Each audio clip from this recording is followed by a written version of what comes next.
આપણે વાત કરવાના છીએ આળસ વિશે, લેઝીનેસ વિશે. આળસ શબ્દ સાંભળીને સૂઈ જવાનું નથી, બરાબર છે? આપણને એવું થાય કે હું ગીવ અપ કરી દઉં, આપણને એવું થાય કે મારાથી આ વસ્તુ નહીં થાય, મને સમજાતું નથી, મારે શું કરવું છે મને નથી ખબર, મારે જીવનમાં શું મેળવવું છે નથી ખબર, મારે આ કામ કઈ રીતે કરવું છે એ વસ્તુ મને નથી ખબર.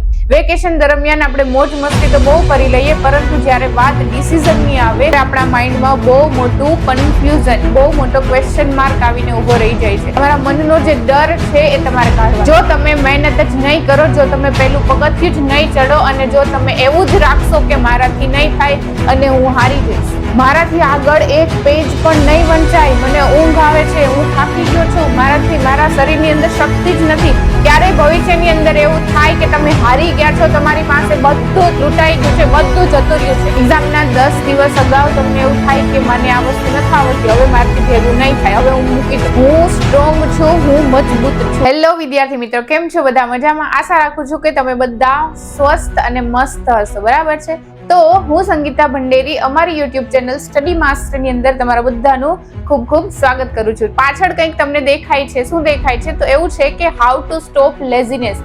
તો આજે આપણે વાત કરવાના છીએ આળસ વિશે, લેઝીનેસ વિશે. તો તમને બધાને, કોઈ પણ વ્યક્તિ હોય એના લાઈફની અંદર, એના જીવનની અંદર ઘણી વખત એવા સ્ટેજ આવે છે, ઘણી વખત એવી સિચ્યુએશન આવે છે કે આપણને એવું થાય કે હું ગીવ અપ કરી દઉં, આપણને એવું થાય કે મારાથી આ વસ્તુ નહીં થાય, મને સમજાતું નથી, મારે શું કરવું છે મને નથી ખબર, મારે જીવનમાં શું મેળવવું છે નથી ખબર, મારે આ કામ કઈ રીતે કરવું છે એ વસ્તુ મને નથી ખબર. તો આ બધા પ્રકારના જે સવાલો છે એ શેના છે સવાલો? તો એ આપણી અંદર જે આળસ છુપાયેલી છે એના સવાલો છે. અને જે એ આળસ છે એને આપણે શું કરવાનું છે? તો કે ચૂટકી વગાડીને એને આપણે આપણા જીવનમાંથી બહાર કાઢી દેવાની છે. આપણે આળસનું કંઈ કામ છે નહીં, કારણ કે આપણા માઇન્ડમાં આપણો જે ગોલ છે, આપણે આપણા જીવનમાં જે હાંસલ કરવું છે, જે મેળવવું છે એ ચોક્કસ ને ચોક્કસ મેળવવું જ છે. જો આ શબ્દ તમે યાદ રાખશો તો તમને ક્યારેય આ જે આળસ નામનું જે નેગેટિવ વાઇબ્સ છે, નેગેટિવ જે શબ્દ છે એ તમારા જીવનની અંદર ક્યારેય એન્ટર થઈ શકશે નહીં. તો આજના લેક્ચરની અંદર આપણે ખાલી ને ખાલી આળસ વિશે વાત કરવાના છીએ. તો લેક્ચરમાં આળસ શબ્દ સાંભળીને સૂઈ જવાનું નથી, બરાબર છે? તો ચલો સ્ટાર્ટ કરીએ. તો અમુક મેં અહીંયા ટોપિક લીધા છે આળસ વિશેના, જે તમારા બધાની, ઇવન મારી લાઈફમાં પણ ઘણી વખત આવેલા છે. તો પહેલો છે એમાંનો સ્ટેપ છે કન્ફ્યુઝન. માણસ છે એના માઇન્ડમાં હંમેશા એક કન્ફ્યુઝન હોય છે. કેવા પ્રકારનું કન્ફ્યુઝન હોય છે? તો મને ખબર નથી, કેવું થાય છે કે મને ખબર નથી કે મારે શું કરવું છે. આપણને ઘણી વખત એવું થાય, સ્ટુડન્ટને જનરલી એવું થતું હોય છે, આપણે કોઈ કોર્સ પૂરો કરીએ અને આગળ કોઈ આપણને એવું પૂછવામાં આવે કે બેટા તારે આગળ જઈને શું કરવું છે, આગળ તારે શું ભણવું છે, તો એના માટે આપણને શું થાય કે મને ખબર નથી મારે શું કરવું છે.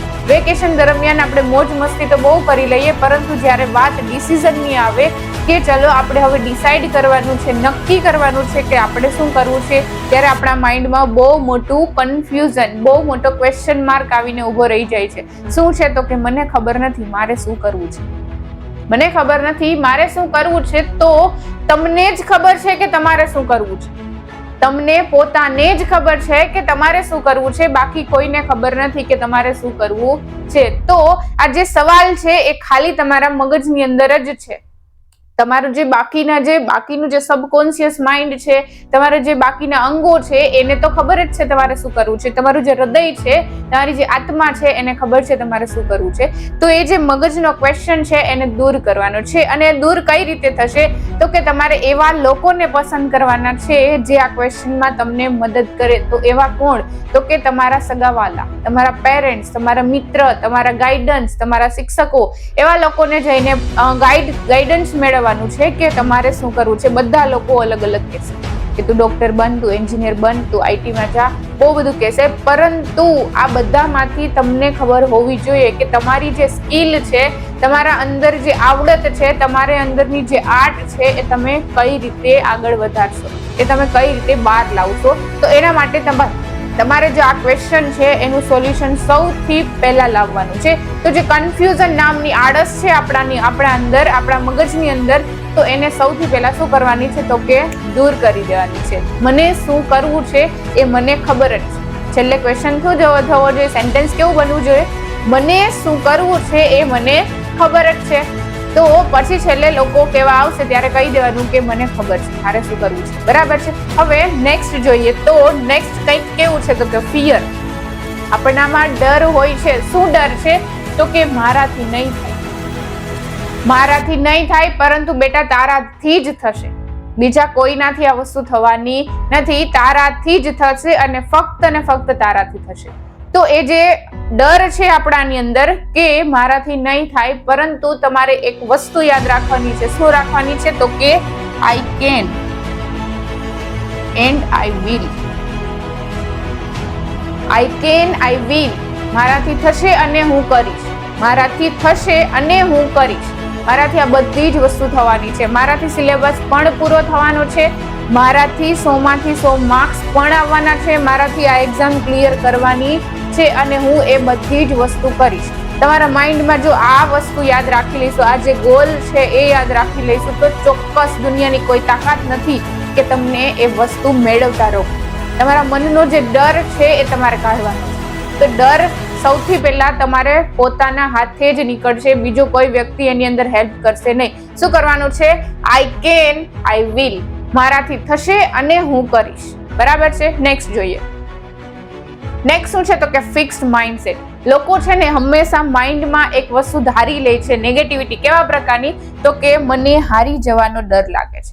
આપણે કોઈ વસ્તુ જો બેટા સ્ટાર્ટ જ નહીં કરીએ, આપણે જો ઠોકર જ નહીં ખાઈએ, તો આપણે ક્યારેય જીતવાના નથી. તો એના માટે શું કરવાનું? જે તમને માઇન્ડમાં ફિક્સ થયેલું છે, ફિક્સ માઇન્ડસેટ છે તમારું કે મને હારી જવાનો ડર લાગે છે. જો હું હારી જઈશ તો, જો હું ફેલ થઈશ તો લોકો મારા વિશે શું વિચારશે? તમને કોઈ સ્ટેજ ઉપર મોકલે છે, તમારામાં આવડત છે છતાં તમે નથી જતા. તમને એમ થાય કે લોકો મારા ઉપર હસશે તો, મારી ઉડાડશે તો. પણ લોકો ઉડાડે તો ભલે ને ઉડાડે, શું ફેર પડે? એ વસ્તુ રાખવાની છે મગજમાં. શું ફેર પડે? મને કાંઈ ફેર પડતો નથી. મારાથી થાય છે, લોકોને નથી ગમતું તો મને કાંઈ ફેર પડતો નથી. એ એનો પ્રશ્ન છે, એને વિચારવાનો છે. મારાથી થશે અને હું ચોક્કસ જીતીશ. જો તમે મહેનત જ નહીં કરો, જો તમે પહેલું પગથિયું જ નહીં ચડો અને જો તમે એવું જ રાખશો કે મારાથી નહીં થાય અને હું હારી જઈશ, તો તમે ક્યારેય આગળ વધી શકવાના નથી. મને હારી જવાનો ડર નથી. જેવી રીતે બાળક ઊભું થાય છે, નાનું બાળક હોય છે 2 વર્ષનું અને એને ચાલતા આવડતું નથી, તો એ શું કરે છે? છતાં એકવાર ચાલશે, એકવાર ઊભું થશે, 2 વાર થશે, 3 વાર થશે, અબજો વાર થશે અને છેલ્લે શું કરશે? એ ચાલશે. એવી જ રીતે એ જે ચાલવાની એની જર્ની છે, એ જે આખો સમયગાળો છે, એ જે સિચ્યુએશન છે, એની અંદર એને કેટલી વાર વાગ્યું હશે, કેટલી વાર પડ્યું હશે. ઇવન આપણે બધા પણ ત્યાંથી જ પસાર થઈને આવ્યા છીએ. આપણે બધા પણ કેટલી બધી વાર પડ્યા હશું. અમને ગાડી ચલાવતા નથી આવડતી, ગાડી ચલાવવાની ટ્રાય કરીએ છીએ, ગાડીમાંથી પડીએ છીએ, એક્સિડન્ટ થાય છે, વાગે છે, છતાં આપણે પોતે જાતે ઊભા થઈ અને ચલાવીએ છીએ ફરીથી ગાડી. કારણ કે આપણે શીખવું છે અને આપણી સામે એક ગોલ છે કે મારે ગાડી ચલાવવી છે. બાળકના મનમાં શું હોય છે કે મારે ચાલવું છે આ બધા લોકોની જેમ. તો તમારે જે આ નેગેટિવિટી છે, મને હારી જવાનો ડર છે, મને પડવાનો ડર છે, એ તમારે કાઢીને શું યાદ રાખવાનું છે તો કે મારે આ વસ્તુ કરવી છે, મને આ વસ્તુ જોઈએ છે એટલે જોઈએ જ છે. એ જ વસ્તુ યાદ રાખવાની છે. મને આ વસ્તુ કોઈ પણ સંજોગોમાં જોઈએ છે, પછી એ કોઈ પણ સંજોગો હોય. બરાબર છે. તો જે ફિક્સ માઇન્ડસેટ છે તમારો કે મારાથી નહીં થાય, પરંતુ એ જ તમારાથી થવાનું છે, તમારે એ જ કરવાનું છે, તમારી એ જ લાઈફ છે, તમારા માટે જ એ ગોલ બનેલો. એવું માઇન્ડસેટ તમે જો ફિક્સ કરી દેશો તો કોઈ વસ્તુ તમારા માટે અઘરી છે નહીં. હવે વાત કરીએ એના પછીની લેઝીનેસ, એના પછીની આળસ. શું છે? લેથર્જી, જેને આપણે કહીએ છીએ. શું થાય છે આમાં? તો કે હું થાકી ગયો છે, મારાથી નથી થવાનું, મારામાં શક્તિ જ નથી, મારાથી આગળ એક પેજ પણ નહીં વંચાય, મને ઊંઘ આવે છે, હું થાકી ગયો છું, મારા શરીરની અંદર શક્તિ જ નથી, મારાથી કોઈ કામ થવાનું નથી. તો એ સૌથી મોટામાં મોટી આળસ છે. સૌથી મોટામાં મોટી આળસ હોય તો કઈ છે? કે હું થાકી ગયો છું. નેગેટિવ શબ્દ છે બેટા. તમારે માઇન્ડની અંદર મારાથી નથી થતું, હું આમ થઈ ગયો છું, તેમ થઈ ગયો છું, એ વસ્તુ રાખવાની જ નથી.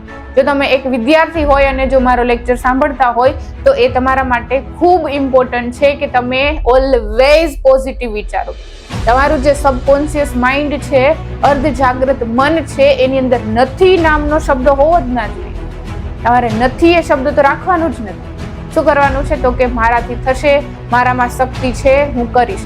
અને જીવનમાં ક્યારેય પણ એવું થાય વાંચતા વાંચતા કે મને ઊંઘ આવે છે, મને થાક લાગે છે, તો શું કરવાનું છે? તમારે ફટાફટ ઊભું થવાનું છે, બાથરૂમમાં જઈને ફટાફટ ઠંડા પાણીથી શાવર લઈ લેવાનો છે. તમારી અંદર જોજો એનર્જી આવશે. તમારી જે નેગેટિવ વાઇબ્સ છે, જે નેગેટિવ વિચાર છે, એ બધા પાણીની સાથે વહી જવાના છે. અને તમે એક મસ્ત હૃષ્ટ થઈ અને ફરીથી વાંચવા બેસી જજો, જેથી કરીને ફરીથી તમારા ગોલને હાસિલ કરી શકશો. પરંતુ આ જે વસ્તુ છે કે હું થાકી ગયો છું, મારાથી નથી થતું, મારામાં શક્તિ નથી, એ શબ્દ નથી નામનો જે શબ્દ છે એ આજે અભિહાલ આજ ઘડીએ તમારા મગજમાંથી કાઢી. બરાબર છે? હવે એના પછીની આળસ કઈ છે? એપેથી જેને આપણે કહીએ છીએ, મને કાંઈ ફેર પડવાનો નથી આ વસ્તુ. ઘણા લોકોને એવું થાય કે આપણે ક્યાંક કોઈ ફંક્શન અટેન્ડ કરવા જાય, કોઈ મોટિવેશનલ વિડીયો જોતા હોય, કોઈ મોટિવેશનલ વસ્તુ જોતા હોય, કંઈક એવા ફંક્શનની અંદર જાય તો જનરલી આપણને આળસ થાય, આપણને કંટાળો આવતો હોય. ત્યારે એવું થાય, ઘણા લોકોને લેક્ચર જોતા જોતા પણ કંટાળો આવે, મને આ શું કામ લાગવાનું છે, મને મેથ્સ શું કામ લાગવાનું, બાયોલોજી શું કામ લાગવાનું છે, મારા જીવનમાં કાંઈ થવાનું જ નથી, મારે તો બિઝનેસ કરવો છે. ઘણા લોકોને એજ્યુકેશનમાં વચ્ચે વચ્ચે એવું થાય કે મારે તો મારા પપ્પાનો બિઝનેસ આગળ વધારવાનો છે, મને એજ્યુકેશન શું કામ લાગશે. આપણી જીવનમાં ઘણા બધા એવા દાખલાઓ હોય છે કે પેલો ભાઈ છે એ મિલિયન્સ કમાય છે, મિલિયન્સમાં પૈસા કમાય છે, અને એ પોતે તો ખાલી 10 જ ભણેલો, છતાં આટલો મોટો માણસ છે. ઘણી વખત આપણા માઇન્ડમાં આવા ઉદાહરણ આવે છે. પરંતુ એ જો ભણેલો નથી છતાં ત્યાં પહોંચ્યો છે. પરંતુ બેટા જો એ ભણેલો હોત તો એ ક્યાં હોત? એ વસ્તુ તમારે યાદ રાખવાની છે. શું? જો એ વ્યક્તિ ભણેલું હોત તમારા જેટલું, તો એ વ્યક્તિ આનાથી પણ 10 કદમ આગળ હોત. અને એવું જરૂરી નથી કે એ વ્યક્તિ પાસે જે વસ્તુ છે, એની પાસે જે સ્ટ્રેટેજી છે, એની પાસે જે કોન્ટેક્ટ છે, એ તમારી પાસે હોય જ. તો એની પાસે જે વસ્તુ નથી એ તમારી પાસે છે, અને તમારી પાસે નથી એ એની પાસે છે. તો દરેક વ્યક્તિના જે સિચ્યુએશન છે, દરેક વ્યક્તિની સામે એ અલગ અલગ હોય છે. તો આપણે કોઈ વ્યક્તિની કોપી કરવાની નથી. એ નથી ભણ્યો તો હું નથી ભણવાની. શું કરવાનું છે? આપણે આપણી પોતાની એક ઓળખ બનાવવાની છે. આપણે કોઈ વ્યક્તિની કોપી કરવાની નથી. દરેક વ્યક્તિ છે એ યુનિક હોય છે. દરેક વ્યક્તિ છે એ પોતાની આઈડેન્ટિટી લઈને જન્મે છે, પોતાનું જે આર્ટ છે એ લઈને જન્મે છે. યુનિવર્સમાં જેટલા પણ લોકો છે, વિશ્વની અંદર જેટલા પણ બાળકો છે, જેટલા પણ લોકો છે, એ દરેકની અંદર ચોક્કસ પ્રકારની આવડત હોય છે. એ જે આવડત છે એ તમારે તમારી જાતે ઓળખવાની છે. બરાબર છે? નેક્સ્ટ જોઈએ. મને મોડું થઈ ગયું છે આ બધામાં. તો બેટા મોડું ક્યારેય થતું જ નથી. એક સવાર પૂરી થાય, એક સાંજ પૂરી થાય અને નવી સવાર ઓલવેઝ ઉગે છે. ઇંગ્લિશમાં એક કહેવત છે, life is all about next step. Life is all about next step. તમારે શું કરવાનું છે? જે દિવસે તમને એવો વિચાર આવે કે મારે મોડું થઈ ગયું છે, તો એ એક પ્રકારની તમારી અંદર છુપાયેલી આળસ છે. તમારે શું કરવાનું છે કે life is all about next step. તમારે નેક્સ્ટ સ્ટેપ લેવાનું છે. ક્યારેય ભવિષ્યની અંદર એવું થાય કે તમે હારી ગયા છો, તમારી પાસે બધું લૂંટાઈ ગયું છે, બધું જતું રહ્યું છે, ત્યારે શું કરવાનું છે? આગળ વધવાનું છે. સતત ને સતત આગળ વધવાનું છે. પાછળ ફરીને ક્યારેય જોવાનું નથી. તમારા માઇન્ડમાં જે એક અફસોસ રહી જાય છે, એક રિગ્રેટ છે કે મારે મોડું થઈ ગયું છે, મારાથી હવે નહીં થાય. એક્ઝામના 10 દિવસ અગાઉ તમને એવું થાય કે મને આ વસ્તુ નથી આવડતી, હવે મારાથી ભેગું નહીં થાય, હવે હું મૂકી દઉં. પણ એ વસ્તુ કરવાની નથી. તમે જ્યારથી જાગ્યા છો ત્યારથી તમારી સવાર થઈ છે. તો જાગ્યા ત્યારથી સવાર એવું માંડીને શું કરવાનું છે? સતત ને સતત એ વસ્તુ તરફ આગળ વધવાનું છે. એવું નથી કે હવે મોડું થઈ ગયું, મારાથી નહીં થાય. મોડું ક્યારેય થતું જ નથી. સદાય હંમેશને માટે નવો સૂરજ ઉગે જ છે, અને દરેક વ્યક્તિની લાઈફમાં ઉગે છે. તો જે નેક્સ્ટ સ્ટેપ છે એ તમારે લેવાનું છે. બરાબર છે? નેક્સ્ટ જોઈએ. આઈડેન્ટિટી. દરેક વ્યક્તિ છે એની માઇન્ડમાં એક આઈડેન્ટિટી બનાવે છે, એક ઓળખ બનાવી નાખે છે કે હું આળસુ છું. આપણને ઘણી વખત એવું થાય કે હું આળસુ છું, મારથી નહીં થાય, મારે હવે મૂકી દેવું જોઈએ. પરંતુ જે આઈડેન્ટિટી છે એની અંદર તમારે સુધારો કરીને શું કરવાનું છે? હું સ્ટ્રોંગ છું, હું મજબૂત છું. આજે આળસુ છું એ શબ્દની જગ્યાએ શું લખવાનું છે? હું સ્ટ્રોંગ છું, હું મજબૂત છું, મારાથી થશે. હવે બરાબર છે, એ જે આઈડેન્ટિટી તમારા માઇન્ડની અંદર હતી એને તમારે આમ ચૂટકી વગાડીને ચેન્જ કરી દેવાની છે. શેની અંદર? કે હું સ્ટ્રોંગ છું, મારાથી આ વસ્તુ થશે. આઈડેન્ટિટીમાં જે આળસ હતી એ ફટાફટ કાઢી નાખવાની છે. બીજી વસ્તુ, તમને આ લેક્ચરના અંતમાં એક સ્ટોરી કહેવા માંગુ છું. સોક્રેટિસ નામના એક ફિલોસોફર હતા, તમે બધા ઓળખતા હશો. ગ્રેટ ફિલોસોફર હતા, મનોવૈજ્ઞાનિક હતા. એને એક બાળકે આવીને પૂછ્યું કે સર, તમે તમારા લાઈફમાં જે ગોલ હાસિલ કરો છો, તમે જે મારા લાઈફના જે અચીવમેન્ટ છે એ મેળવો છો, તો એ કઈ રીતે મેળવો છો? તમે તમારા માઇન્ડમાં એવું તે શું નાખો છો કે જેથી કરીને તમે એ ગોલ ઇઝીલી આસાનીથી મેળવી શકો છો? ત્યારે એ ભાઈ એટલે કે સોક્રેટિસ શું કહે છે, એ જે બાળક હતું, એક વિદ્યાર્થી હતું, એને લઈને જાય છે. ક્યાં લઈ જાય છે? તો કે પાણી ભરેલા એક ટેન્કર પાસે. પાણી ભરેલી એક ટાંકી હોય છે, એની અંદર એ બાળકનું માથું ડુબાડે છે. માથું જેવું ડુબાડશે ને એટલે બાળક શું વિચારશે? તો કે મારે બહાર નીકળવું છે. 10 મિનિટ નહીં પણ 10 સેકન્ડ માટે ત્યાં રાખે છે, પછી કાઢે છે બહાર. અને પછી બાળકને પૂછે છે કે બેટા, તે પાણીની અંદર શું વિચાર્યું? તો બાળકે એવું કીધું કે સર, મને પાણીની અંદર જ્યારે તમે નાખ્યો ત્યારે મને એવો વિચાર આવતો હતો કે હું બહાર કઈ રીતે આવું. કેવો વિચાર આવતો હતો? કે હું પાણીની બહાર કઈ રીતે આવું. હવે એ જે ક્વેશ્ચન છે એ બાળકના મનમાં ઉત્પન્ન થયો, એટલે બાળકે શું કર્યું? એ જ સેકન્ડમાં એ જે ક્વેશ્ચન હતો એના તરફ પ્રયાસ કર્યો, ક્વેશ્ચનના સોલ્યુશન તરફ પ્રયાસ કર્યો. ક્વેશ્ચન કેવો હતો? કે હું બહાર કઈ રીતે આવું. તો બાળકે શું કર્યું? ક્વેશ્ચનની જે સોલ્યુશન છે એ લાવવાનો ટ્રાય કર્યો. એટલે એને બહારની બાજુ પુશ કર્યું, પોતાના શરીરને પાણીની બહાર લાવવાની ટ્રાય કરી અને પોતે બહાર આવ્યો. એટલે બાળકને સમજાયું કે કોઈ પણ વ્યક્તિ હોય, એને જો ગોલ હાસિલ કરવો હોય તો શું કરવું પડે? એના માટે એ જ સેકન્ડે, એ જ ઘડીએથી સતત ને સતત પ્રયત્નશીલ બનવું જોઈએ. સતત ને સતત માઇન્ડમાં એક જ વિચાર આવવો જોઈએ. જો તમને માઇન્ડમાં એ જે ગોલ ફિક્સ ન થતો હોય, આજે ફિક્સ થઈ ગયો છે, ચલો 2 દિવસ પછી ભૂલાઈ જતો હોય, તો તમારે શું કરવાનું છે? તમારા જે રૂમ છે એની અંદર મોટા અક્ષરેથી એ વસ્તુ લખીને મૂકી દેવાની. તમે સુવાના છો, તમે જાગશો, તમે કોઈ પણ એક્ટિવિટી કરશો ત્યારે વસ્તુ તમારી સામે દેખાશે. જેથી કરીને અને લખવાનું છે શું નીચે? હું સ્ટ્રોંગ છું, હું મજબૂત છું, મારાથી થશે. આ વસ્તુ છે ને, આ જે લાઈન હું બોલી છું ને, એ લાઈન તમે એની નીચે લખી દેજો. ચોક્કસ ને ચોક્કસ હું ગેરંટી સાથે કહું છું કે તમારી અંદર ચેન્જ આવશે. તમારી જે આળસ છે એ દૂર થશે.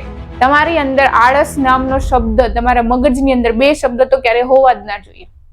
એક નથી અને બીજું છે આળસ. આળસ એ શબ્દ ના હોવા જોઈએ મગજની અંદર, અને બીજું છે નથી, મારાથી નહીં થાય, હું આ વસ્તુ નહીં કરી શકું. એ વસ્તુ તમારા માઇન્ડમાં હોવી જોઈએ નહીં. તો આજે જેટલા પણ સ્ટેપ વિશે વાત કરી છે, જો તમે એ સ્ટેપ ઉપર થોડુંક પણ કામ કરશો ને, તો તમારી અંદરની જે આળસ છે એ ફટાફટ ભાગી જવાની છે. બરાબર છે?